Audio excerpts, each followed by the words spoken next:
जूना अखाड़े के महामंडलेश्वर स्वामी अवधेशानंद गिरी ने महाकुंभ को लेकर जारी सियासत पर नाराजगी जताई है। कहा, कुछ लोग राजनीतिक लाभ के लिए महाकुंभ में व्यवस्था की निंदा कर रहे हैं। भारत की कालजयी सनातन संस्कृति की दिव्यतम अभिव्यक्ति का महापर्व महाकुंभ प्रयागराज पूरे विश्व भर को आकर्षित कर रहा है। करोड़ों श्रद्धालु निरंतर आ रहे हैं। गिरिकंदराओं से साधु संत अनेकों सिद्ध सत्पुरुषों का आगमन हुआ है। इस प्रकार का अलौकिक दृश्य पहले कभी नहीं देखा गया।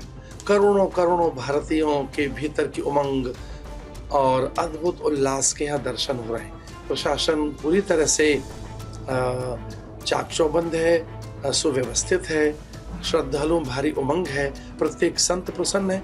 यहाँ आने वाले प्रत्येक आस्तिक और भावुक भक्तों को भारी आनंद का अनुभव हो रहा है और यहाँ अच्छी व्यवस्थाएं, सुचारू व्यवस्थाएं।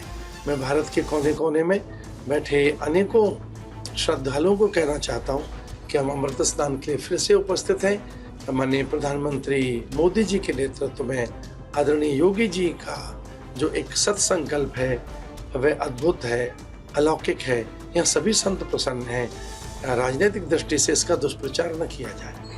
जिस प्रकार से आज साधुओं का सम्मान, स्वाभिमान और उनके मान बिंदुओं का रक्षण किया गया है, जिस तरह से आज संत संता सम्मानित हैं, इससे पहले इस प्रकार का अनुभव कभी नहीं देखा गया। भारत की यह अनुपम, दिव्यतम, उत्कृष्टतम अभिव्यक्ति महाकुंभ के अवसर पर हम सभी संत प्रसन्न हैं।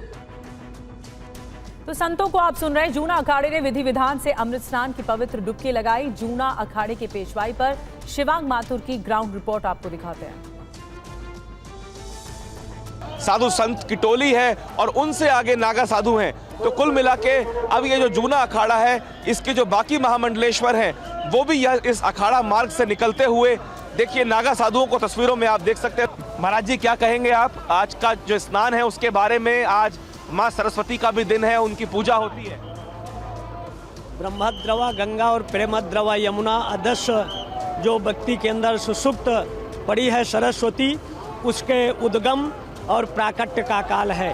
आज के दिन पंच कर्मेंद्री, पंच ज्ञानेंद्री, 11वां मन को एकाग्र कर जो त्रिवेणी में स्नान करता है, 7 जन्म तक सरस्वती उसका साथ नहीं छोड़ती। सरस्वती के बीज मंत्रों का जप करना चाहिए और समर्थ के अनुसार कुछ दान करना चाहिए। अगर कुछ नहीं है तो अपने बालों का वेणी दान करना चाहिए। और ये अलौकिक, अद्भुत, विलक्षण, विश्व के लिए अद्वितीय है। और कुंभ की दृष्टि से आज ये तीसरा दिव्य स्नान है। यहाँ पंचदशनाम जूना अखाड़ा के नागा संत महामंडलेश्वर सब स्नान करने के लिए चल रहे हैं। कुंभ क्या संदेश देके जा रहा है इस बार हमारे देश के लोगों को? कुंभ एकता का, अखंडता का और शांति, सद्भाव, समरसता का संदेश दे रहा है। और ये एक तरह से वैदिक सनातन धर्म का विलक्षण, अद्भुत काल चल रहा है और दुनिया को शांति का संदेश दे रहा है।